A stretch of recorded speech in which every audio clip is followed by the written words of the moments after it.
This is Rough Drafts Welcome, the podcast where you can mess up, and we can too. I'm Sachiko. And I'm Erin.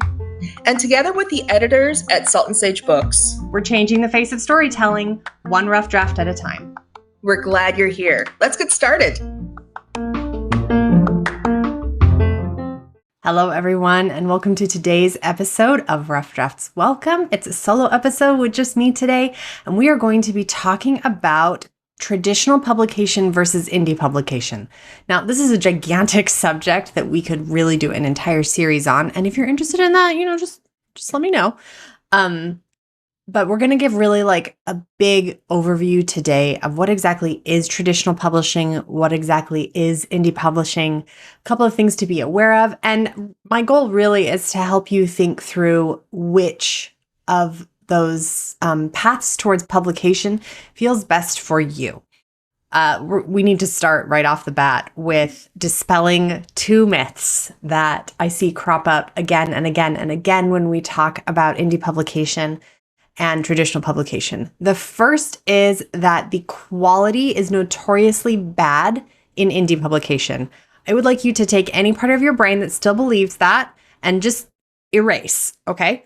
We understand why you think that. We get it. We understand why. But just get rid of that, okay? It can be true that you can find books that are in the indie publication space that have not been well written or well edited or well proofread or that have what looks like a homemade cover.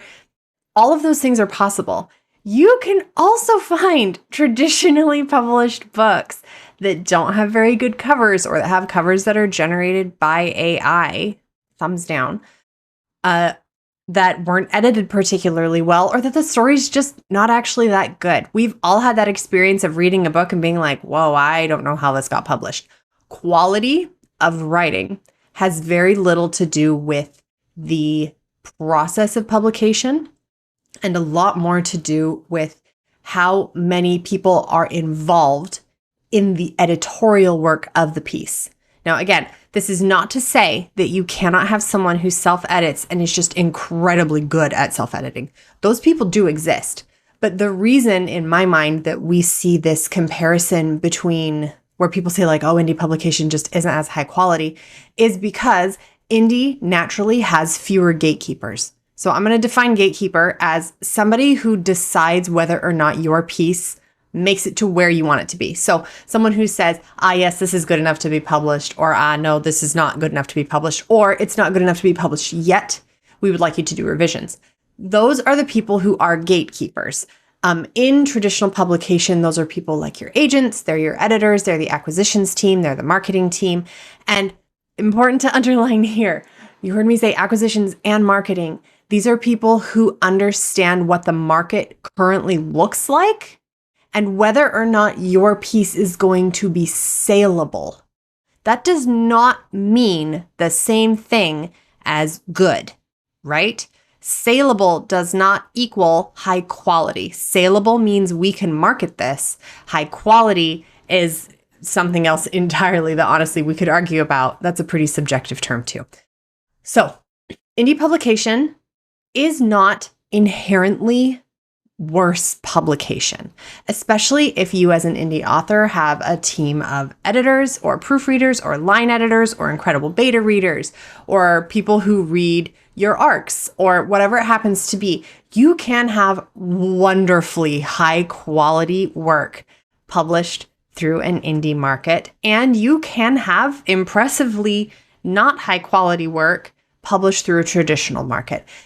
It happens on both sides. So if you have any remaining bias in your brain that indie is just lower quality, please just erase that. It is simply not true. There are levels of quality throughout, and what quality is so subjective. So indie is not bad. Just because you published indie does not mean you have written something that isn't very good. It does not mean that you have not edited it. It does not mean you haven't written an incredible story. It does not mean that you just weren't able to get it published through the traditional market and so you gave up and went indie. That can happen, but that is not necessarily what it means, okay? Indie is not traditional publishing's leftovers. Okay, are we all on the same page with this? Indie is not the garbage can for trad pub. All right. And that too means that authors who are a primarily indie catalog, that does not make them naturally better than authors who have a traditionally published catalog. It is simply not. They have nothing to do with each other, okay? I feel like I have made this point 15 times now. So we're going to move on. The second thing that I have heard that is a myth that I see all the time is that people say, oh, well, I could self-pub, but I would rather go trad because I don't want to have to do any of the marketing. And I'm seeing it less and less now because, we're in the age of TikTok and Instagram Reels. And we all know that in order to be really discovered as an author, you have to have some sort of marketing focus. It is one of my least favorite things, as I'm sure many of you can agree with, that marketing is not a skill that I have worked on developing as I worked on my writing. So it's really easy to feel like, oh, I'm finally a pretty good writer, but like my marketing skills are like, they're way down here. I think it's important to note that marketing is something that you can work on. There are people who are naturally gifted at marketing. Yes. And you're wonderful. We all love you so much.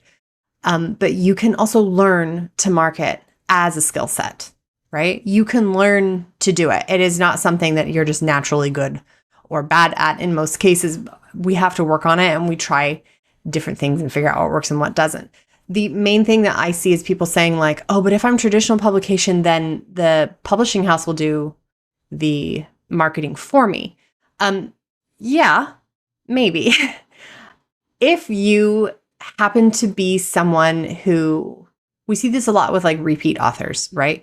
Where you have someone who is a big name, or they had a book that went really well, or they had a book that won some awards, then the publishing house puts money into promoting their next release because they have already seen a return on your investment. I think it's really easy to think about like, oh, being published as like this great artistic endeavor and not think of it as a money-making business, which that is what it is. It exists to make money. It has the beautiful side effect of changing people's lives and reshaping the world and being really important and deeply meaningful. But it is, on the business end, their whole purpose is to make money. So even if you've written something just absolutely glowing and gorgeous, if it doesn't sell, that doesn't matter very much to the publishing house, right? So they are absolutely willing to throw money behind books. But the reports that I have heard and things that I have seen from friends' advances and things along the lines of like the marketing package that is coming with, I've seen that some publishing houses will do things like, okay, we've made you graphics, here you go. Or we've ordered some bookmarks, here you go. Or maybe they'll run a couple of different ads. But again, that's if you get lucky. And if they are banking behind you being able to make them a lot of money. So you are still going to have to do some marketing of your own piece, even if it's just you posting the graphics, right, that they have created. You're still going to have to do that. So you are still going to be required to have some sort of presence online. I hate that as much as all of the rest of you introverts, but it is what it is. This is the day that we live in. Okay, so going through traditional publication does not necessarily mean that you are not going to have to do any of your own marketing. And it is worth it for a lot of indie publishers to hire somebody who is good at marketing, to write them script ideas or to post to their TikTok for them or to whatever it happens to be. You can hire people to help you with those sorts of things, especially if that is something that makes your brain feel freezy, then outsource it, right? That's okay. You're allowed to do that. But you are going to have to do both, right? The benefit with traditional publication is that you do naturally appear in catalogs, right? You do naturally appear on the shelves of bookstores because the publishing house is going to push the book to different places. The distribution channels are pre-existing, right? Like if you're published through Penguin Random House, they already have a relationship with Barnes and Noble. And so that's going to be an easier flow maybe for your traditionally published book to navigate. But again, so much of it comes down to how much they think your book will sell. Like the splash that happens when your book is published and the pre-publication chatter. When you do indie publication, you do have to think about where you want to distribute your stuff. And I guess we can just talk about it now. For indie publication, you have a variety of options for distributing your work. You can go what's called narrow, which is you only publish on the Zon on Amazon. And if you want to go more narrow on Amazon, you use their Kindle Unlimited program. Kindle Unlimited has benefits and it has drawbacks, as with everything else in the system. The good thing about Kindle Unlimited is that you do not have to stay in the program forever. They do have a set limit of time where you can opt out and remove your book out of Kindle Unlimited. You can put it back in after a certain amount of time. So you can experiment with your indie book and figure out, okay, is this working better? Does it work better in Kindle Unlimited or not in Kindle Unlimited? In certain genres, not all. See, this is where like you have to know so much about the genre you're writing in and the areas of research that you personally want to do. And this is why we could talk about this for literal hours. But if you, what was I even saying? Distribution channels, Kindle Unlimited, right? Some of those Kindle Unlimited groups you will find, or within the genres, I mean, you will find authors or readers who are very, very willing to take a chance on a new author or a new book that has no stars or like they have no reviews or they have low reviews or whatever. Sometimes you'll find that readers are more willing to take a chance on a book if it is in Kindle Unlimited. Again, this is only if your genre is doing really well in Kindle Unlimited, and there are ways to figure that out. And if you are very curious about that, I would strongly recommend looking up K-Lytics. Just literally Google K-Lytics, Lytics, K-Lytics, and you'll find the page. It is a paid service, and it is so incredibly useful. It is so incredibly useful. Publisher Rocket is also a useful piece of software if you really want to dig in and look into details of different genres and if Kindle Unlimited makes sense in that genre or not so much. If you decide not to go Kindle Unlimited for whatever reason, you can do what's called going wide. The rules with Amazon is that if you have your book in Kindle Unlimited, you are not allowed to distribute it through any other channel, right? This is part of their exclusivity contract. So if you decide you do not want to do Kindle Unlimited, you can go wide, which is you can have your book listed through Barnes & Noble. They have a whole process you go through behind the scenes. You can have your book listed on like indie publication, like indie bookstores. And the best way to do that is to actually go through something called Ingram Spark. Just Google it, I promise. Ingram Spark. And look for coupon codes. You can find them pretty regularly. Sign up for their newsletter. They do send out those codes so that you can publish your books through them for free. Ingram Spark lets your book enter the database that when a bookstore is like, oh, let me see if I can order that book, they are accessing the Ingram Spark database. So that is what you want to look at. So libraries pull from Ingram Spark, bookstores pull from Ingram Spark. So if you have your book listed on Ingram Spark, then you can go to your local place and you can say, hey, I'm a local author. I would love to host an event. Can you order some of my books? Something along those lines. And that's also where you can request that libraries stock your book too, is through Ingram Spark. Let's see. So, all right. Amazon has started to do expanded distribution, and they're kind of getting into that too as like a competitor to Ingram Spark. I have heard widely varied things about the quality of those books, that like the print colors are irregular or that they take a really long time to arrive or whatever it happens to be. So so I'm recording this in February of 2024. My current understanding is that we are still leaning Ingram Spark for quality because they are proven. It is possible that Amazon's quality will improve drastically by the time that this is posted, and it's possible that they will take down that service. So you take a look at what the options are. But if you just want to go like the tried and true route, Ingram Spark is your friend. You can also distribute through places like Book. Oh my gosh, it's called Drafts to Digital. And the 2 is the number 2, Drafts to Digital.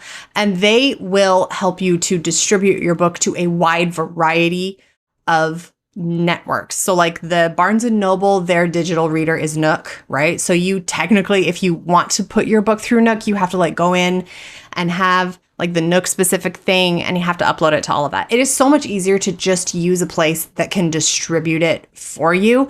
And like Draft to Digital is completely free. So I would recommend that personally. Draft to Digital is wonderful. They get you connected to all the distribution channels, including Apple Books, which last time I tried to figure out how to do Apple Books on my own to just upload it, it was not a particularly user-friendly experience. So I use Draft to Digital when we are distributing our the incomplete guidebooks that we have through Salt and Sage. And if you've never heard of the incomplete guidebooks, you should check them out. They are really short, really easy to understand, very readable ways that you can approach writing diverse characters and what to know.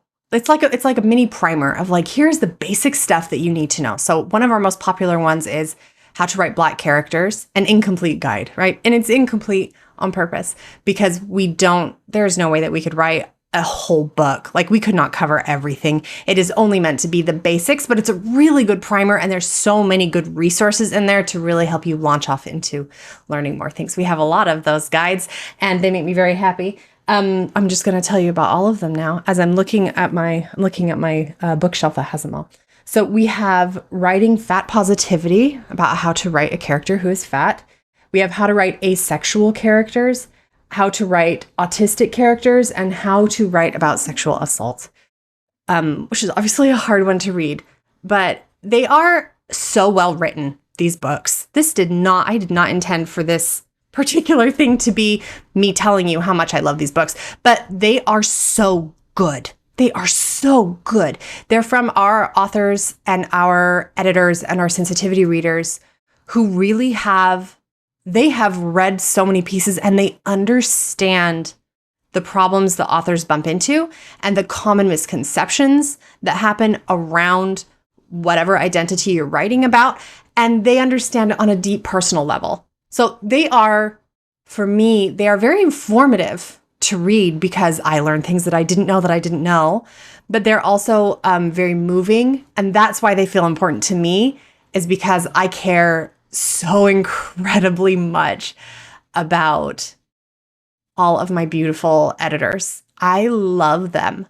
They are such good people that reading those books to me feels like they are giving me the warmest hug and that they are just letting me sit with them and understand what it is like to live in their skin. And it is such a gift. Okay, so yeah, go check out the incomplete guides if you haven't already. You can find them on our website. You can find them on Amazon. You can find them anywhere that books are sold. See, there's the marketing. Okay. So the distribution channel system is going to be a little different for indie and traditional publication. I think that the primary difference between indie publication and traditional publication is the business end work that you need to do with indie pub. So the way that indie publication moves is really benefited and influenced by the speed that is possible. So you will see trends move really quickly in the indie space, whereas if you look at the traditional market, it tends to be a lot slower because the traditional process is slower. Part of that is because they go through the editors. Part of it is because by the time, like the book that I am on sub with right now, I wrote that book more than 2 years ago, and I'm very happy with it still. But if I were to be writing to a trend, this book is still like, I wrote it a while back. So whatever trend, if I had been trend chasing in the traditional market, it just doesn't work like that. It is just slower. It moves slower. So indie publication can move so much quicker because literally all you have to do is upload it and hit publish, right? And then bang, it's there. It can be a really, really, really fast process. So because of that, you will see trends move through the indie space a lot quicker. And you will see, like, if someone has a book that is like a breakout novel where all of a sudden everybody is reading about this one trend, you will see other authors jump on that trend and really open up the market for that particular trend. And then what is funny to me is that initially I felt like it was the traditional publication that was really leading and that the indie books were kind of mirroring what was happening in traditional publication. And then over the pandemic, when everything was locked down, we are still in a pandemic, for the record. Please wear masks when you out in public, especially if you don't feel well. Please just wear a mask and wash your hands and all the things. Please don't get us sick. And, okay. During the pandemic, we saw a huge shutdown of all of the big industries, right? And so I'm sure you are all aware how much Amazon just became this huge, like we were all shopping on Amazon because there was nowhere else to go except our house. So it shifted for a little bit that indie was like pouring out all of these books. So many people were writing books during the shutdown portion of the pandemic because they had time suddenly. Not necessarily for nice reasons, but they suddenly had time. So we saw this real, like, I don't want to call it a flooding of the market because that makes it sound like a bad thing, because I really do believe that the market is big enough for anybody. And I don't think there is such a thing as like a critical mass, unless like literally every single person on earth started publishing books. But I know plenty of people who don't want to publish books. So anyway, I don't think that that's a thing. I don't think that there is such a thing as like, oh, the market is saturated, like there's no point. I don't feel like that's true. You may find other people who disagree, and that's totally fine, but I don't think that that's a true thing. Market saturation, we'll work our way back to what it was that I was thinking of. Oh yes. So then for a while, indie publication was like, there were so many more books available through indie than there were through trad, simply because of everything that was happening. And COVID also coincided with a lot of industry shifts where there were things happening behind the scenes and with the companies. And then there were like takeovers, and there were proposed takeovers. And is this going to become a monopoly, or is it not going to become a monopoly? And then a lot of people within the traditional publication realm quit or resigned during COVID, or there was a whole huge shift. So, and they're still really recovering from that. And this information that I am telling you is based off of my personal understanding and experience. You could absolutely find somebody who is positioned closer to the traditional publication experience, and their knowledge would be more valuable than mine in this one. But what I saw, and particularly through my agent, what she communicated to us is that we are still in 2024 really slowly recovering from everything that happened during COVID. So for a while, indie was like, they were the ones putting out books. And I think that a lot of authors or a lot of readers switched. Like if you hadn't tried indie before, I feel like COVID was like the time that you started reading indie. And now I'm seeing indie books are kind of leading the market, and that traditional publication is sort of playing catch up. And that's not to say that it's going to stay like this. It's probably going to continue to shift, and they'll go back and forth. I think that there is the relationship between indie publication and traditional publication as far as market is very interesting to me. And I feel like they mirror each other. And I wouldn't be surprised if we saw, as this traditional publication market continues to shift and play catch up with everything that happened during COVID, I think we'll probably continue. I think we'll see a shift again where traditional is kind of leading the way, and then we'll go back to indie and back to traditional. Indie publication is not going anywhere, and I do not think it should go anywhere. Alrighty. The main thing, the whole thing that I said in the beginning of what we wanted to talk about, is to decide whether or not indie or traditional was good for you, which one feels best. And I think that the only real question that you have to answer there. So put aside the marketing, put aside the work, put aside the business aspects, put all of that out of your mind for a minute, and just ask yourself, where do my readers live? Are my readers on Kindle Unlimited? Are my readers devouring indie books? Or are my readers the ones who are going to their local indie bookstore and they're the ones who are buying books off of the shelves? Or are my readers the ones who are, like if you're writing for children, for example, or for teenagers, are your readers getting a lot of their books through teachers? Are they getting a lot of their books through librarian recommendations? Are they getting their books through the Scholastic Book Fair? Where do your readers live? Because depending on where your readers live, that is where you want to be. Now, this obviously assumes that you know what you want to write. And if you don't know what you want to write, that is totally okay. My easy recommendation for that is to think about the books that you love to read and start with that. And if you are writing books that are like what you enjoy reading, at a minimum, you will enjoy editing your pieces, which is a big deal. So think about who is your ideal reader. And for me, my ideal reader is me. And I actually think that's probably pretty common. But where do you, as a reader, where do you live? Where do you get your books? Where do you interact with other readers? When you finish reading a book and you're like, oh, where do you go to talk about it? Those are the places that you are going to want to understand. And you probably already understand them because odds are pretty high that you exist in those same spaces.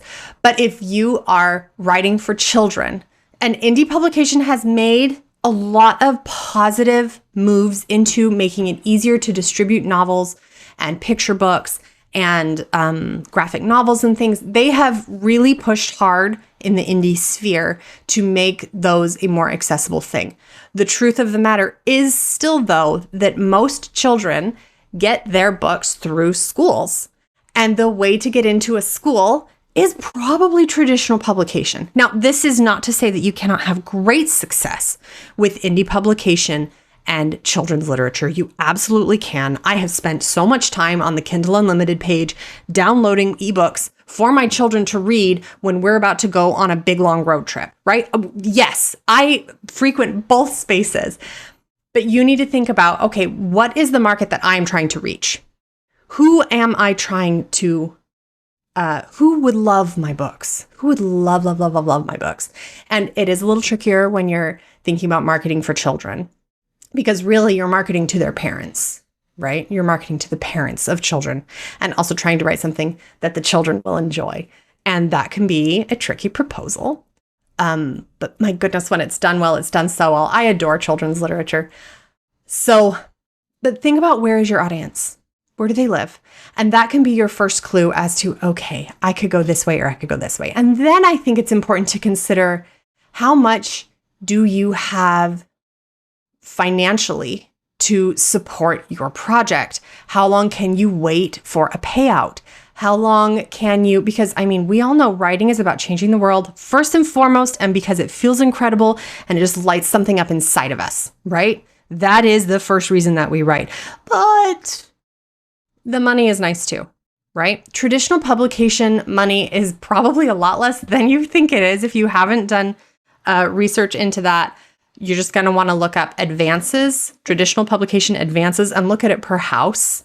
So like Penguin Random House advances, right? And you'll find some interesting information. It's probably a little bit less than you think it is, and it tends to be paid out over quite a long period of time. So most authors in the traditional publication space, at least, are not living off of their writing. For the most part, they are not full-time writers.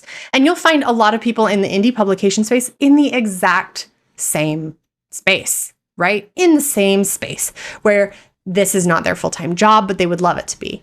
The thing that I think is truly magical about indie publication, I feel like I'm leaning a little bit like indie is the best, but I want you to know that I don't feel that way. And I also don't feel like traditional publication is the best. I feel like it really depends what you personally want out of your writing life, because whichever way that you go is going to impact the way that you write, what you write, how you write, the team that you're writing with, all of the things. So it really depends what you want your personal writing life to look like.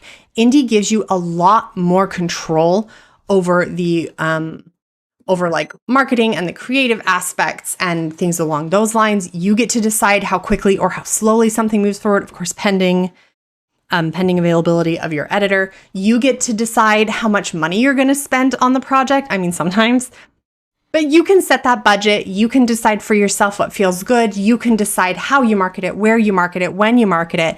If you feel like your blurb isn't selling your book, you can change your blurb. It literally takes 5 minutes to go in and type it in and hit check, check, check, and then you're done. If that amount of control feels exciting to you, then indie is your friend. Indie is the way to go. If that sort of control feels overwhelming to you and like you would rather go and hide, that doesn't necessarily mean indie isn't for you, but I would recommend hiring somebody, if you can afford it, to help you manage the business side of it, especially when it comes to the marketing, because so much of indie is marketing. And you will find a ton of people who are really incredibly good at indie marketing. And man, they know what they're talking about. They know what they're doing. They know how to sell a book. So they will be your best friends. In my opinion, if you do not want to do the marketing yourself, I think it is worth every single penny to hire somebody who knows what they're doing. The other thing with indie is that you seem to have more of a grace period as an author than you necessarily do in traditional publication. And what I mean by that is, let's say that your book, say you've written a YA dystopian thriller, okay? And you pitch it through your agent to your traditional publication people. You pitch it as this is a standalone with series potential. And say they're like, oh, yes, we agree. We love this series potential. We would like you to write the first book. We will see how it does. And then we want first right of refusal to any other books. That's not uncommon for them to ask for a first right of refusal. It just means that they get to decide if they want to publish your next book or not. But they're the ones who get to decide first. And so in traditional publication, and this is not true across the board, I am generalizing really broadly here, but it is not uncommon for you to put out a book in traditional publication and then wait to see if it earns out its advance. So let's say you got $10,000 as an advance for this book. The company or the publishing house is basically saying, we believe that we can sell $10,000 worth of this book. So we are going to give you the $10,000. Or really, they think they can sell more than that because they also have to turn a profit, right? They do. So you get a portion of that profit that they are anticipating. So that's actually when you start to get royalties, is if you out-earn your advance. So once your book has earned the publishing house that $10,000 back, that is when you start to receive royalties of whatever percentage was in your contract. But it is not uncommon for especially newer authors that your first book, if it doesn't do well, you might not get reviewed for a next book. And at that point, it's basically, it sounds so terrible, but it's basically tied to your name, right? So even if you have another book that is such a good idea and you think will make so much money, it's going to be a New York Times bestseller, Netflix is going to buy the film rights. Even if you have all of those things in your second book, often a publishing house will look at your sales records and they will say, oh, this person doesn't earn out. They're not necessarily a good investment for our team. So in traditional publication, it's not so much that you have to like nail that first one, but maybe a little. Being a debut author in traditional publication, if you look into the numbers of like how many debut authors only publish 1 or 2 books, it's pretty high because you have to be able to earn out, right? You have to be able to earn out your advance for them to consider you a good financial investment, which makes a ton of sense. Do I think it's crummy? Sure. Like the artist in me is sad about it, but the business owner in me, I get it. You can't keep pouring money into something that is costing you, right? So it feels a little cold and heartless, but I mean, it's a business. It's a business.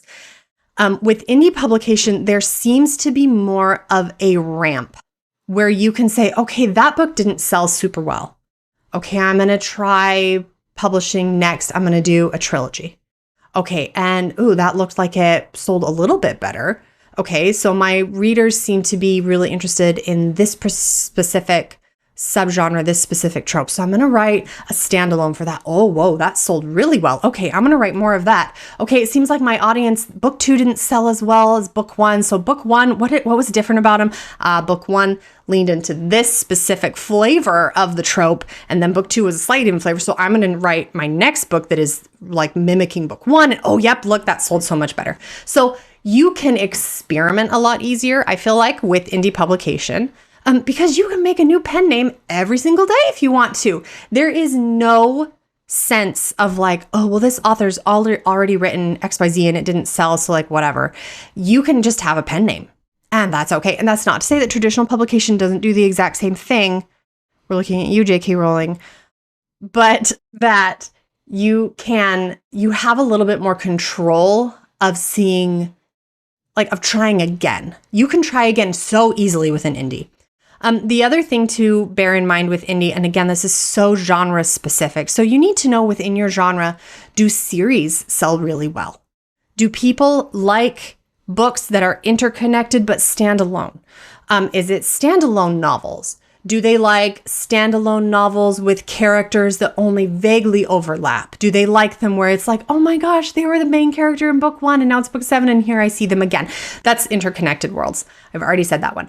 But it depends so much on what you are writing. If the subgenre that you are in and that you want to break into, especially as an indie, like as a new indie, I mean, if it is a subgenre that really does well with series, you're going to want to have that series locked and loaded pretty much from day one. And there are so many different techniques to do this. I don't think I've mentioned them yet, but like the absolute best place to go for indie specific information is the Facebook group 20 books to 50K. As in, you write 20 books and you will earn 50K.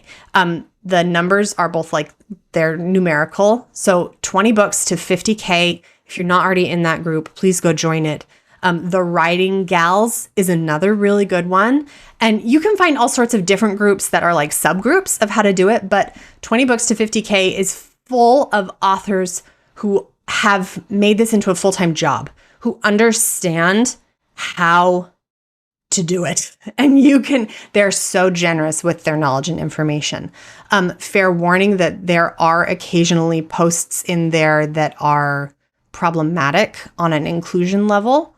I am aware of efforts on the administrative team to move towards more educational content in the group around that sort of thing.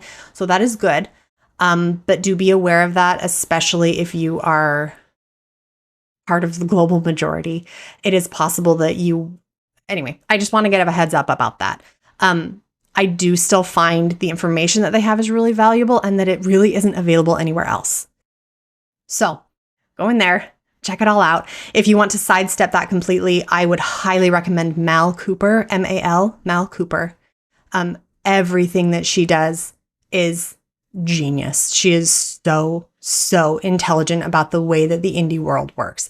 And she also is an incredibly inclusive and thoughtful and kind person. And I say this as a white lady, so I want to make sure that my bias is known here, that I have only ever seen her move in ways that I feel like proud to know who she is. Obviously, that doesn't mean you might not have a different experience, but Mal Cooper is a gem as far as my experience has gone. Okay, what have we not talked about? I think we've covered most of the things on my list. The main thing I think to know if you are going for traditional publication or indie publication, what matters the most is that you feel empowered. If you feel the most empowered in your writing journey, if you have an agent by your side, I am here to root for you. Salt and Sage can help you write your query. Hire Kim. She is so good at queries. Kim and Katie both. Ooh, their queries are just excellent. And if you feel more empowered treating it more like your own personal business, rock on. I think that is so cool. And I am here cheering for you. And we can help you edit your pieces if you want help doing that. If you feel kind of in between about both, I am a hybrid published author. So I have books out on Amazon in Kindle Unlimited with a pen name. And I am also pursuing traditional publication with my agent because for me, I write in multiple genres and for multiple age groups. So it makes sense for me to do a little bit of both because I like what both of them have to offer. That does mean that sometimes my efforts are a little bit split. Sorry for the timer.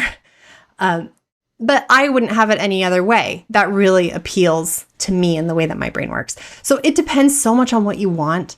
But I would say whatever it is that helps you feel settled and proud of yourself, if you will have a hard time marketing yourself as an indie because you still have that sense of lingering embarrassment about being an indie, if you feel like it's giving up, then pursue traditional publication. There is nothing wrong with that.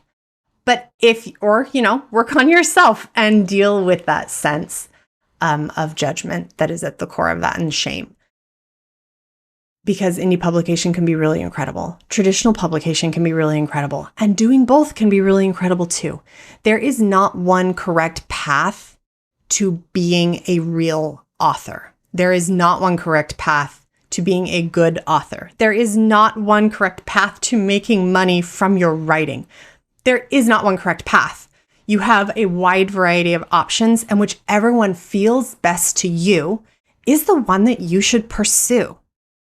If you need help thinking through this, I'm hesitant to offer these because, no, I'll do it. I'm only hesitant because I know I don't have a ton of availability. But if you want help thinking through whether or not traditional publication or indie publication is the best fit for you, you can book some time with me and we can think through it together. And I am so happy always to do that work. I really like talking to authors about their writing. You can just do that through the website.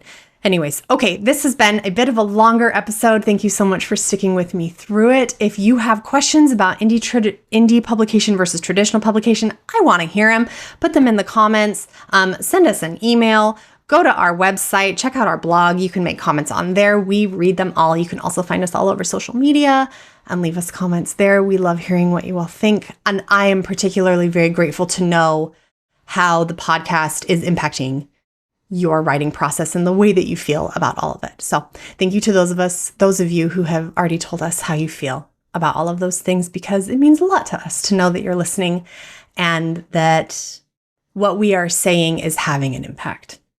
All right. Thank you so much for listening, and we'll see you next time.